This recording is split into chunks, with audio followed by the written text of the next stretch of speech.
Je m'appelle Christophe Bien et je suis coordinateur pédagogique pour l'ASBL Altereduc. Nous soutenons les écoles qui ont l'envie, le désir de valoriser donc les temps après l'école et pendant les temps de récréation à midi.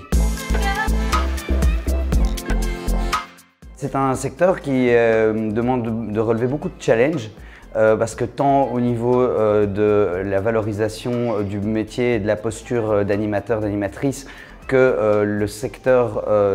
scolaire qui n'est pas un secteur où il y a effectivement beaucoup de moyens, eh bien, il faut pouvoir relever ces challenges pour changer le paradigme et impacter le système éducatif. En tout cas, c'est notre objectif. On a créé un modèle qui est un modèle à la fois pédagogique mais aussi administratif et financier qui nous permet d'engager un nombre d'animateurs et d'animatrices qui vont, on l'espère, rester de manière pérenne dans les écoles. Il y a énormément d'inconnus, mais d'un autre côté, il y a aussi énormément d'opportunités et c'est un secteur qui n'est pas très attractif justement à la base et donc ça donne des opportunités assez grandes et on a vu que notre modèle avait séduit déjà de nombreuses écoles et que les demandes affluent sans qu'on ait à faire de prospection.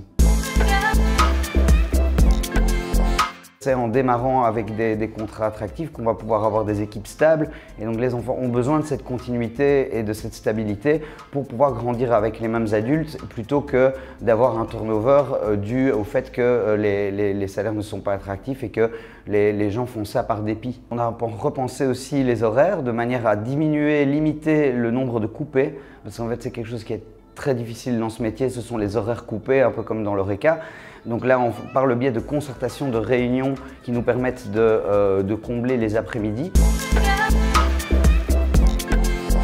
Généralement, on engage d'abord les animateurs et les animatrices pour des petites missions, un petit atelier dans une petite école, et puis on fait connaissance et progressivement, on se rend compte qu'au sein même de notre équipe, en fait, certains ont le désir d'en faire vraiment leur métier, et donc au fur et à mesure, la confiance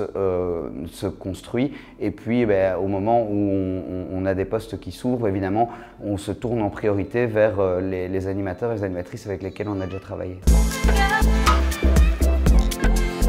À partir du moment où on veut avoir un impact social, il est essentiel d'avoir une équipe autour de soi. Un projet qui ne réside que sur les épaules d'une seule personne, eh bien, il s'écroule le jour où cette personne s'arrête.